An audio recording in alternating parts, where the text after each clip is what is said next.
Hello citizen, ketemu lagi dengan saya Silvan Egistian Nugraha. Hari ini kita akan belajar mengenai norma dan keadilan. Oke, kalau gitu langsung saja kita kuy.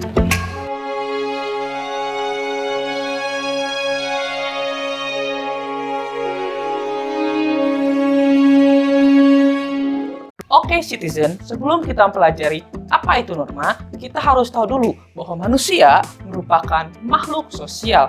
Atau kalau menurut Aristoteles, manusia adalah zoon politikon. Artinya, manusia tidak bisa hidup tanpa manusia lain. Dari mulai kita dilahirkan sampai kita meninggal, kita selalu membutuhkan manusia yang lain. Nah, artinya kita akan selalu berinteraksi, berkomunikasi dengan manusia yang lainnya. Namun ada saat atau ada kondisi di mana ego kita sebagai manusia akan mengganggu kehidupan manusia yang lain. Karena itu dibutuhkanlah aturan yang mengatur bagaimana cara kita hidup dalam masyarakat.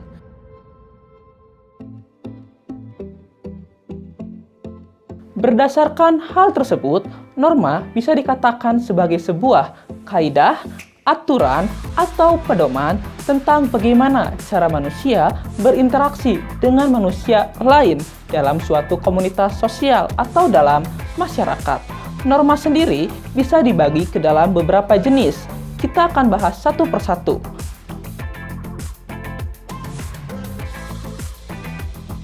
Yang pertama adalah norma agama. Norma agama adalah norma yang sumber aturannya berasal dari kitab suci. Kitab suci ini merupakan pemberian Tuhan Yang Maha Esa lewat perantaranya. Jika kita melaksanakan norma agama, kita akan mendapatkan pahala. Jika kita melanggar norma agama, kita akan mendapatkan dosa. Dan jika dosa kita lebih banyak dibandingkan dengan pahala kita, maka itu akan membuat kita masuk ke dalam neraka. Sebaliknya, jika pahala kita lebih banyak dibandingkan dengan dosa kita, maka itu akan membuat kita masuk ke dalam surga. Nah, itu adalah contoh dari hukuman yang kita dapat jika melanggar norma agama. Apa saja sih contoh pelaksanaan norma agama? Contohnya misalnya adalah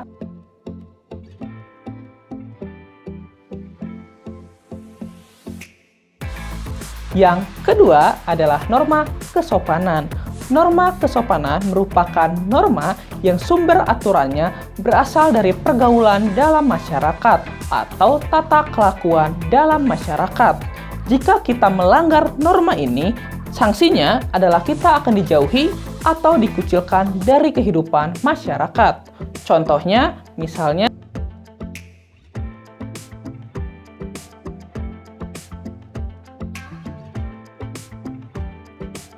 berikutnya adalah norma kesusilaan.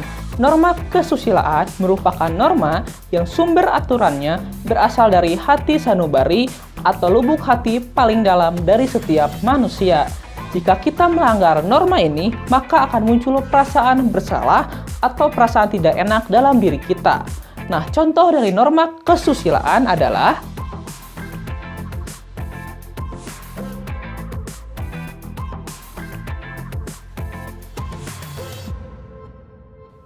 yang terakhir adalah norma hukum. Norma hukum merupakan norma yang paling tegas karena sifatnya yang memaksa. Nah, norma hukum merupakan norma yang sumber aturannya itu berasal dari penyelenggara negara atau pemerintahan. Nah, norma hukum ini kalau kita langgar, kita akan mendapatkan denda, penjara, kurungan, atau hukuman lain tergantung pelanggaran apa yang kita buat. Penerapan dari norma ini contohnya adalah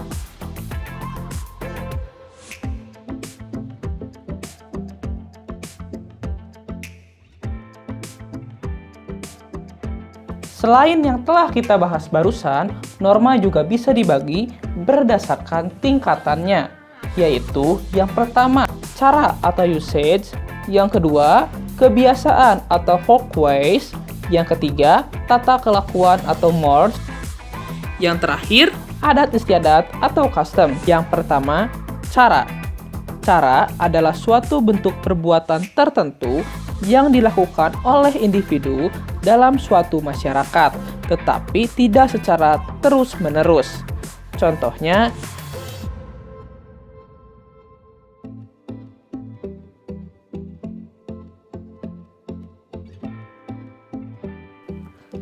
Yang kedua, kebiasaan.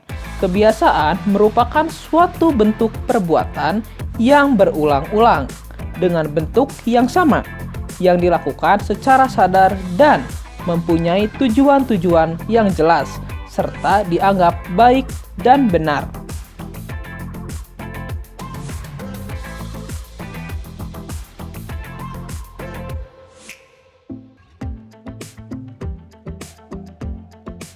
Tata kelakuan adalah sekumpulan perbuatan yang mencerminkan sifat-sifat hidup dari sekelompok manusia yang dilakukan secara sadar guna melaksanakan pengawasan oleh sekelompok masyarakat terhadap anggota-anggotanya.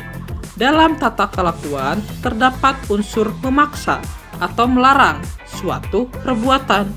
Fungsi tata kelakuan ini adalah sebagai alat agar para anggota masyarakat menyesuaikan perbuatan-perbuatannya dengan tata kelakuan tersebut.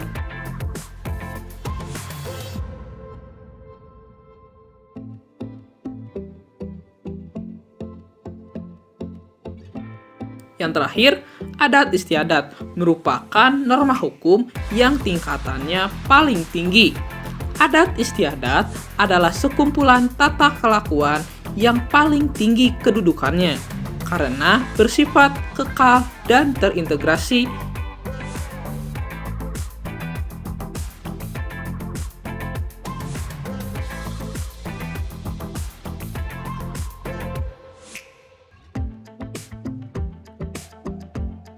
Norma yang telah kita bahas barusan itu bukan sekedar teori, namun harus kita terapkan dalam kehidupan sehari-hari.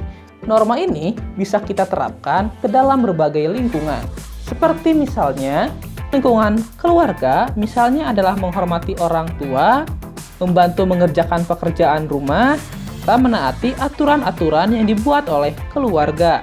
Dalam lingkungan masyarakat, misalnya mengucapkan permisi atau salam ketika melintas kepada orang yang lebih tua. Kemudian, di lingkungan sekolah, misalnya mematuhi aturan sekolah, berdoa sebelum belajar, mendengarkan, serta mematuhi perintah guru. Oke, citizen, itulah norma dan keadilan. Jika citizen masih banyak pertanyaan, silakan tulis di kolom komentar. Jika citizen suka dengan video ini, silakan di like. Kalau nggak suka, dislike aja. Saya Silvana Gistian, terima kasih.